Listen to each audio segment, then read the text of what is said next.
Hi buddies, welcome to our channel Sports Jaga. It's exclusive.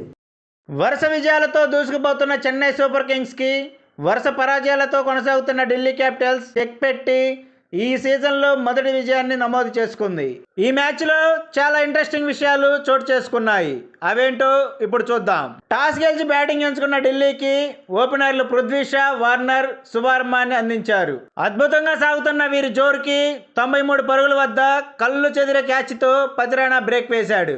తర్వాత వచ్చిన పంత్ తన అభిమానులు కోరుకునే విధంగా అద్భుతమైన కెప్టెన్ ఇన్నింగ్స్ ఆడాడు. ఇక్కడ పతిరాణా బౌలింగ్ గురించి ప్రత్యేకంగా చెప్పుకోవాలి. తన నిప్పులు జరిగే బౌలింగ్ తో బ్యాక్ టు బ్యాక్ 2 వికెట్స్ తీయడమే కాకుండా తన అద్భుతమైన యార్కర్లతో ఆకట్టుకున్నాడు. పంత్ పతిరాణాల మధ్య పోరు ఆసక్తికరంగా సాగి చివరికి ఢిల్లీ 191 పరుగులు సాధించింది. భారీ లక్ష్యంతో బరిలోకి దిగిన సిఎస్కే ఢిల్లీ పేస్ బౌలింగ్ దెబ్బకి అల్లాడిపోయింది. ముఖ్యంగా ఖలీల్ అహ్మద్ వేసిన లైన్ అండ్ లెంత్ కి అందరూ ఆశ్చర్యపోయారు. రహానే, డార్లీ మిచెల్ ఇన్నింగ్స్ ని చక్కదిద్దే ప్రయత్నం చేసినా ఢిల్లీ బౌలర్ల దెబ్బకి వారి ఆటలు సాగలేదు.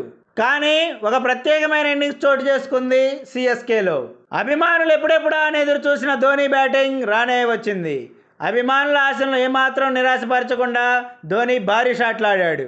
ధోని గ్రౌండ్లోకి ఎంటర్ అవ్వగానే అభిమానుల హర్షధ్వానాలతో స్టేడియం మొత్తం హోరెత్తిపోయింది. ఆ ఉత్సాహాన్ని రెట్టింపు చేస్తూ కేవలం 16 బంతుల్లోనే 37 పరుగులు సాధించి వింటేజ్ ధోనిని చూపించాడు. మ్యాచ్ ఫలితంతో సంబంధం లేకుండా సిఎస్కే అభిమానులకు ఆనందాన్ని పంచాడు ధోని. చివరగా ఢిల్లీ ఈ సీజన్లో తమ మొదటి విజయాన్ని నమోదు చేసుకుంది. ఖలీల్ అహ్మద్కి player of the match award లభించింది.